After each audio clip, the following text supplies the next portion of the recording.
Hello, everyone. Welcome back to another reaction. We got Death Battle. This is Kratos versus Asura, or Asura. I don't know.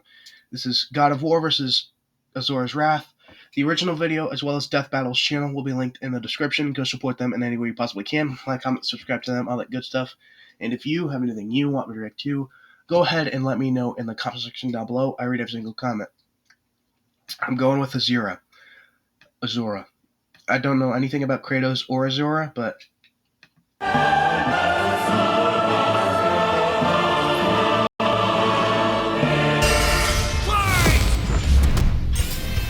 Kratos versus Asura. The Ghost of Sparta versus the Wrathful Destructor. Cause sometimes you just wanna punch a god in the face. He's Wiz and I'm Boomstick. And it's our job to analyze their weapons, armor, and skills to find out who would win a death battle. In the beginning, the Primordials waged war across existence, a series of cosmic clashes that birthed the universe. Boom! Now that's what I call a big bang. From Ceto's death, the oceans would flow. From Uranus's strikes, the stars were spawned, and so forth. Thus, the world itself was born from violence. Starting the whole messy cycle, Uranus was overthrown by his Titan son, Kronos, who was overthrown by his Olympian son, Zeus, who battled his own son, Kratos. As a classic bastard child of Zeus, Kratos was left among Spartan mortals, far exceeding all among him. He became a fierce warrior, winning many a battle, until finally cornered by ruthless barbarians. Ares, destroy these guys who are kicking my ass, and my life is yours. A deal was made, and Kratos was joined at the bone with the Blades of Chaos, a set of chain swords and basically a badass whirlwind of flame and steel. But Ares had a scheme. While doing work for his god, Kratos accidentally murdered his own family, permanently marked by the ashes of his wife and daughter. He was, forevermore, the Ghost of Sparta. So he was kinda understandably really pissed off. Time for a new god of war. The gods were crapping their togas in fear as the new god of war took out his rage on all of them.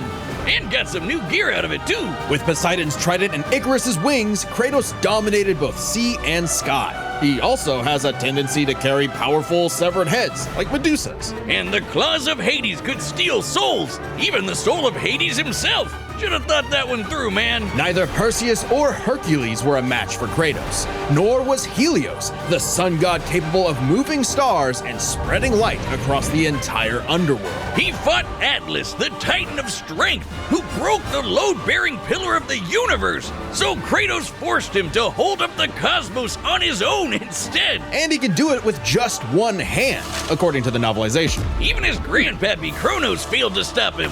You know, the guy who the primordial that punched the universe into existence? Causing shockwaves that moved over a quadrillion times faster than light, a frankly incomprehensible feat. Then there's Daddy Zeus, who proved a serious challenge, until Kratos drew perhaps his ultimate weapon, the Blade of Olympus. It can make tornadoes, lightning, force fields. Oh, and it can stab the hell out of you. It siphons godly energy and can pull enough to even kill Zeus. Like father, like son. Even while Kratos ultimately released hope across the Greek world, he could only do so after annihilating everything. Like a badass, he was unstoppable, non-stop killing and sex and even more killing.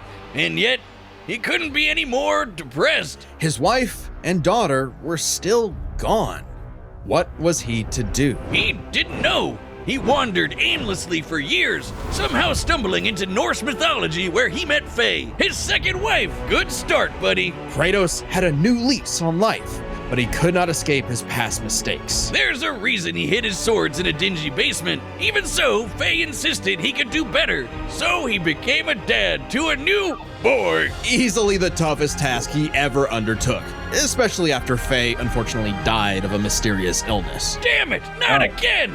But hey, it wasn't Kratos' fault this time, and Faye left the tools he'd need to keep the boy safe, including the Leviathan Axe. Far from the whirling rage of the Blades of Chaos, the Leviathan Axe was deliberate and mighty, said to rival Mjolnir itself. Thor wishes Mjolnir was as cool as this axe. That was such a cool fight, though, in the game. I remember seeing this. We're done when I say we're done. And oh my god, it's so cool. It's imbued with ice magic and a poison even the gods fear. It can be summoned to Kratos' hand from a distance, and it even shatters souls. Kratos may have once been a sword of vengeance, but with his new weapons and a new purpose, he stood as a shield against the godly Aesir.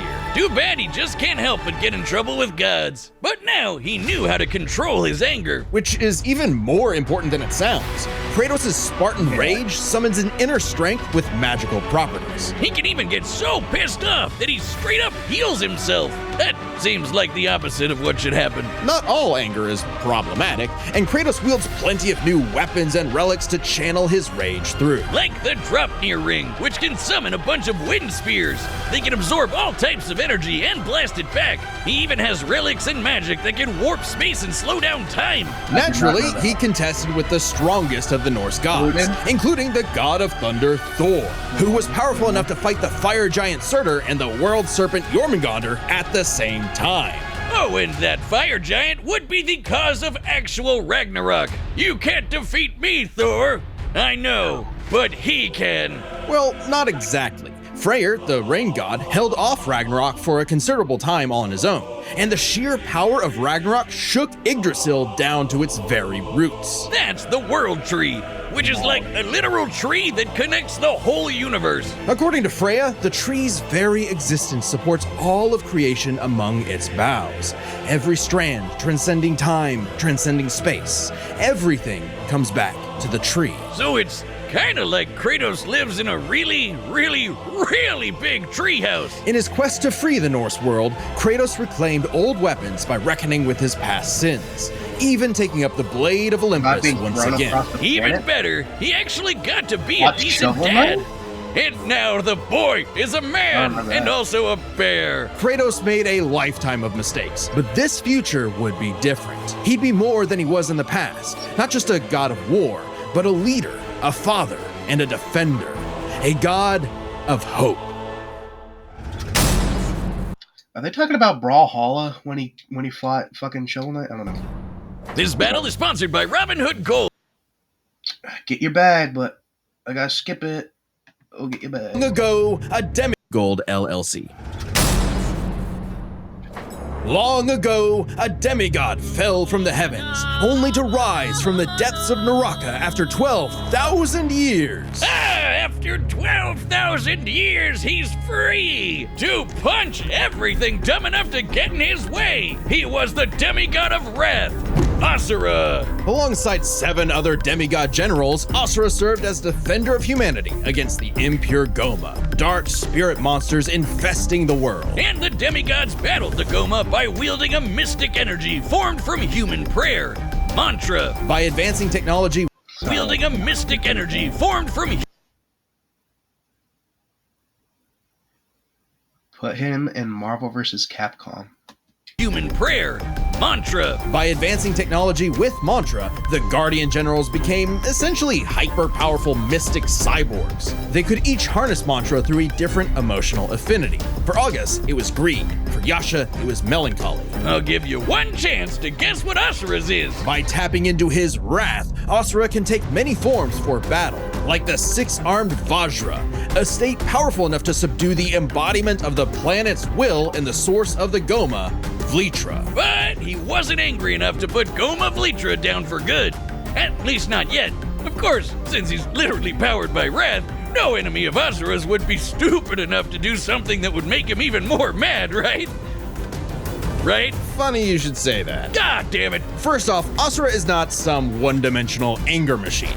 In myth, the Asuras were powerful and aggressive beings, sure, but not inherently evil. Just like Asura himself. He's a warrior, but also a husband with a daughter, Mithra. And Mithra has the unique power to supercharge mantra energy, which gave Asura's prideful commander, Deus, an idea.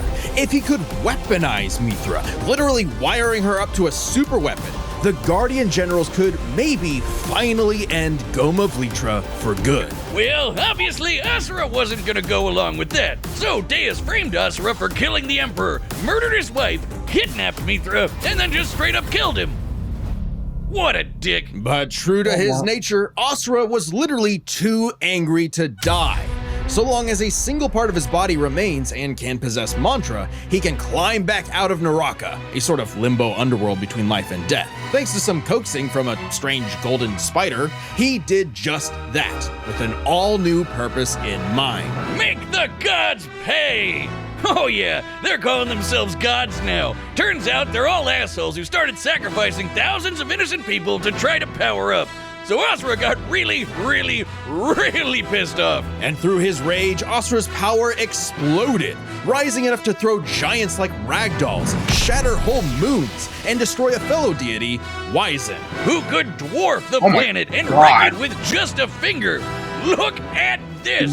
Asura is so powerful, his soul cannot be manipulated by the Goma or the deities. He can propel himself with mantra to fly, harden his fists to break steel, fire explosive energy blasts, and headbutt you so hard you wish you could die even faster. The dude literally stockpiles anger into a burst of energy that can one-shot even the toughest of foes. And when he goes unlimited mode, he can rapid-fire those super attacks without overheating. Asura's vengeance quest wasn't all shouting and explosions, though. I mean, it was a lot of that, but he also tried to protect people from the gods, including a girl who very much reminded him of his own daughter. Yeah, Asura's the kind of guy who wants to be a great dad, but all he knows how to do is punch anything that upsets his kid, like that one dad that knocks out a ref at a Little League game. And then the gods killed that girl too, along with her whole village, sparking Asura to unleash his berserker aura. You know how the gods were sacrificing thousands of people to power up? Well, Asura got so freaking angry,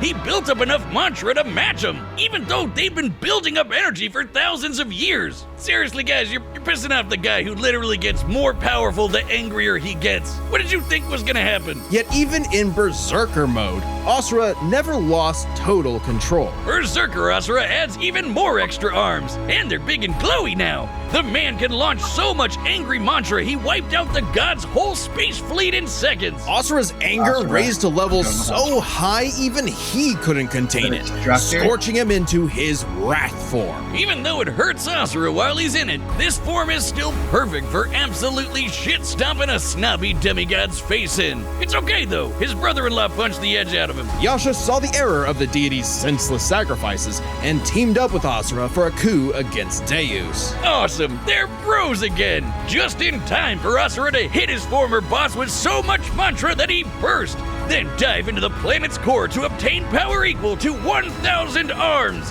His mantra form! Finally, a power capable of killing Vlitra in a big planet-busting blast! Deus was defeated and Gaia was saved. Yet, Asura's wrath hadn't been quelled. Idol drop! It turns out that spider that guided him was actually Chakravartin, the creator of mantra and the entire universe. And everyone's suffering was part of his plan to make Asura his heir. Chakra kidnapped Mithra, because of course he did, and tested Asura in the form of a massive golden Buddha statue. Check out the size of it! That thing can literally hold a galaxy in its palm. Naturally, Asura and the statue threw hands. Enter the mantra reactor. Capable of holding 7 trillion souls, Asura instead used it as a vessel for a far greater power. His own unfiltered rage. At last, Asura could show the world his real colors. Everyone from the humans to the 7 deities to Chakravartin saw Asura's anger as a weapon, a sword for tyranny, when that was never who he was. His rage was really a shield to protect humanity, and most of all, his daughter. A shield larger than a planet! Unbound by his past limits, Asura's ultimate destructor form effortlessly punched through asteroids larger than nebulas, dodged planet-sized lasers moving 2 quadrillion times faster than light, and obliterated whole stars! Chakravartin was, understandably, impressed, and offered Asura a chance to take his place. Asura smiled at the offer and extended his arm. Right into Chakra's face! As if he was gonna let some god trample over more worlds. Instead, he literally beat the QTEs out of God, obliterating him and his plans in a cosmic explosion. But with Chakravartin dead, so was the concept of mantra itself. Those who depended on it could not survive, including Asura. Hey, as long as Mithra was fine, it was worth it. Besides, he'll reincarnate millions of years later, still kicking ass, ready to smack a random thug, a meteor, or Ryu, right in the balls. It's interesting. Despite the dangers of uncontrolled anger, Asura's wrath gave him the power to save everything, all because of just one thing. Some bastard made his daughter cry, so they had to pay. Now that's a god I can get behind. Alright. This battle is fun. They made Asura look really good. And usually when they do that, that's the guy who loses. But I don't know. I think I'm still going to go with Asura. $50 after your first $5 lineup. Prize Picks, Go. run your game. Give me a second real quick. Alright. Go. Let's go. All right, the combatants are set, and we've run the data through all possibilities. It's time for a dead battle!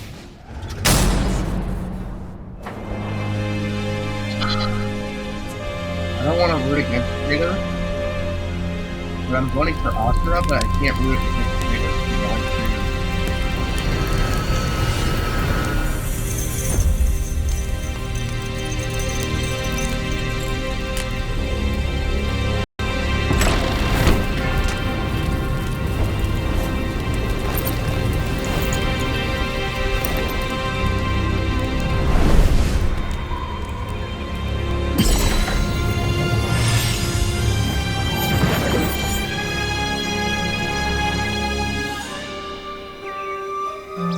Oh, look at this.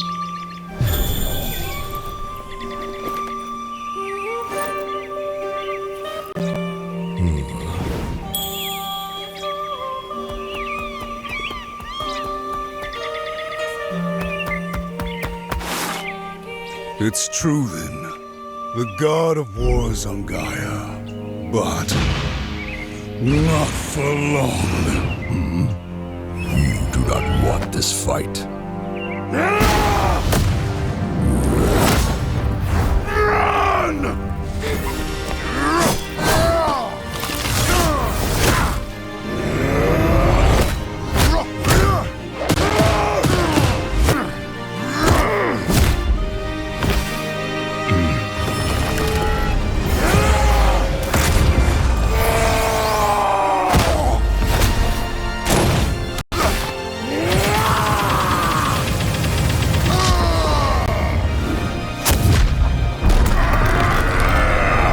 Oh shit!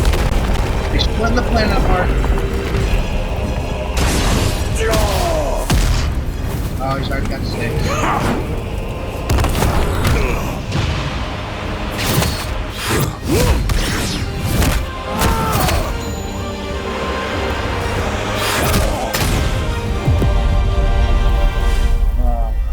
You let your wrath consume you. I have been down that road before. Shut up! Very well.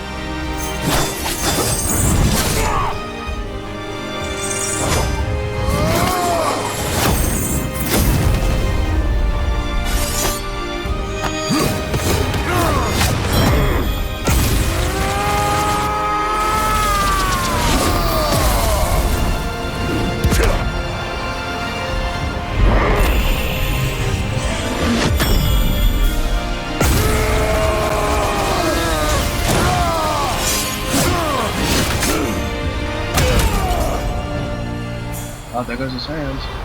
And arms.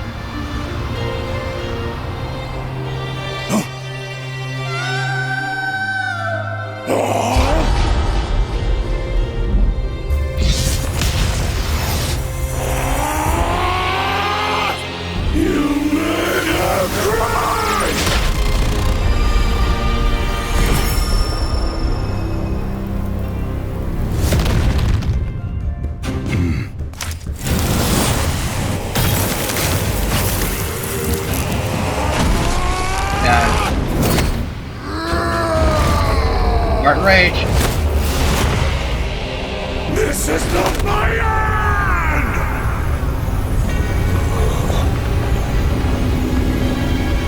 Oh shit.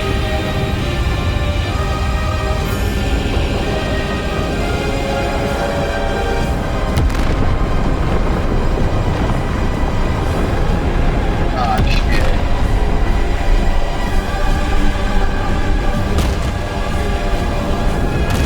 Oh, it's been in the situation.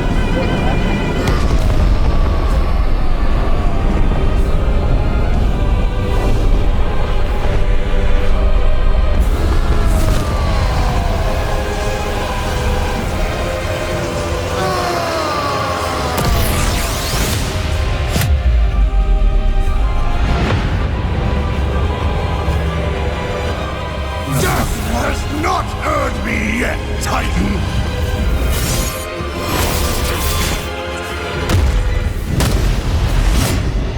Oh, no way. No way. But you deserve a worthy end!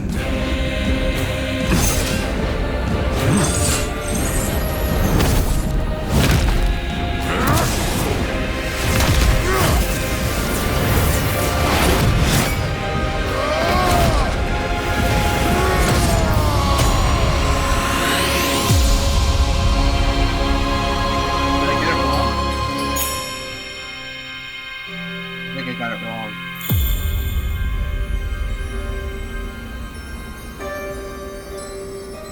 This is Yura. Is he good? Or is he being? I think Kratos got him. You are a monster no longer. Oh, I never was.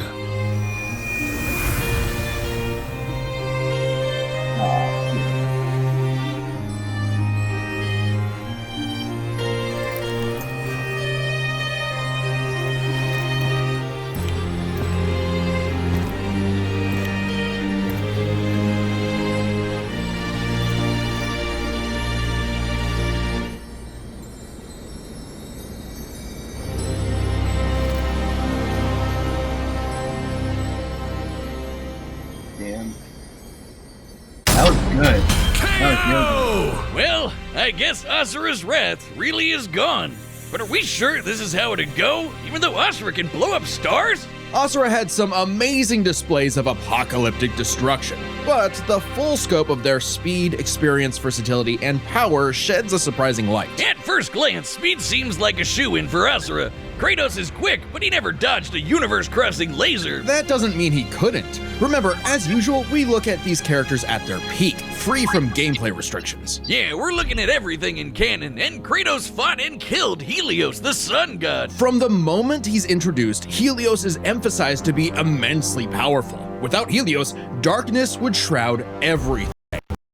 Light was fast enough to illuminate the entire underworld while Kratos sailed through it, taking a few hours at most. So, kinda hard to quantify, but that's consistent with the shockwaves the primordials caused that spawned the universe. Arguments could be made for which is faster, the primordial shockwaves or Chakravartin's intergalactic lasers. Since it's so close, it's safest to assume their speeds are generally even. But what does speed matter if you don't know how to use it? Let's cover experience. Asura lived across centuries, obviously a lot longer than Kratos. And while Kratos eventually learned to control his rage, Asura pretty much always had that control. So Asura easily takes experience. But when it comes to versatility, he couldn't match all the weapons and abilities Kratos had. Sure, Asura's quite skilled and a monster at martial arts, but his fighting style mostly relies on one thing. A whole lot of punching. Kratos' weapons, magic, runes, Yes, relics, right. and even his rage gave him far more options in combat, slowing down time, healing injuries, and most importantly,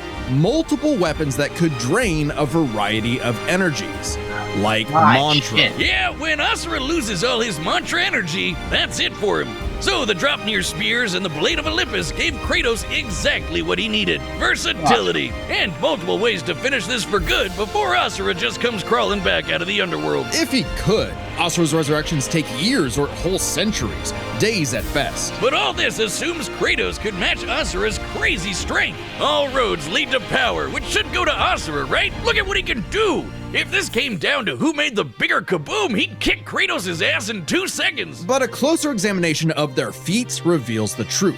At his peak, Asura overpowered Chakravartin, annihilating that cosmic golden god. By measuring the dimensions of Chakravartin's body and scaling it up to match the size of this galaxy-eclipsing statue, we can determine its volume. Add in the density of gold, for good measure assuming the form is solid throughout, and its mass far exceeds not just our galaxy, but our entire observable universe.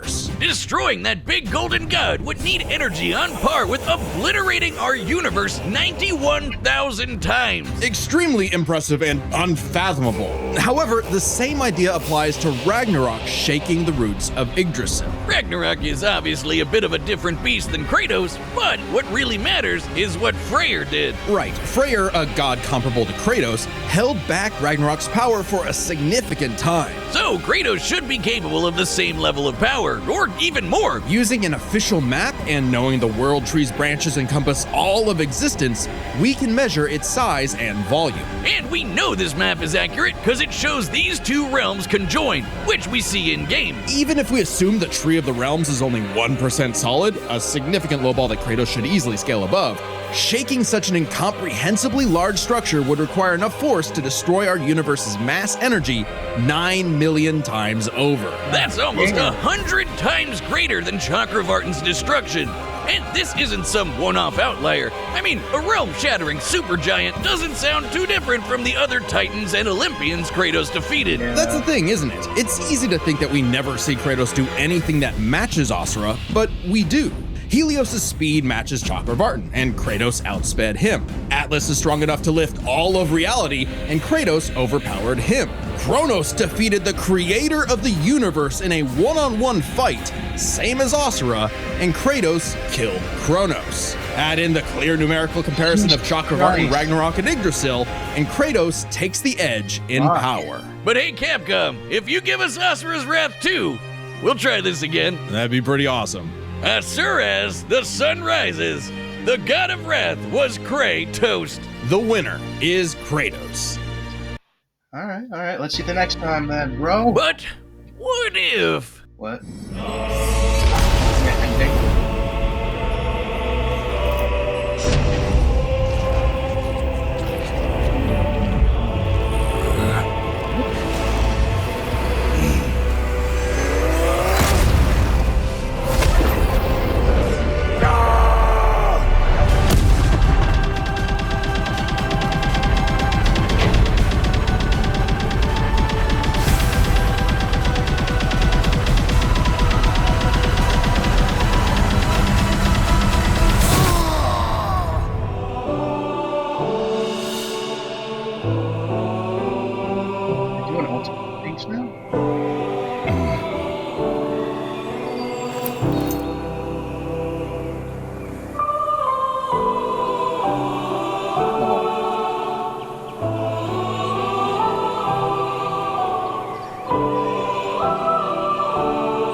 That concludes my pitch for Asura's Wrath 2. The end. Next time on Death Battle. Who's back? Roger.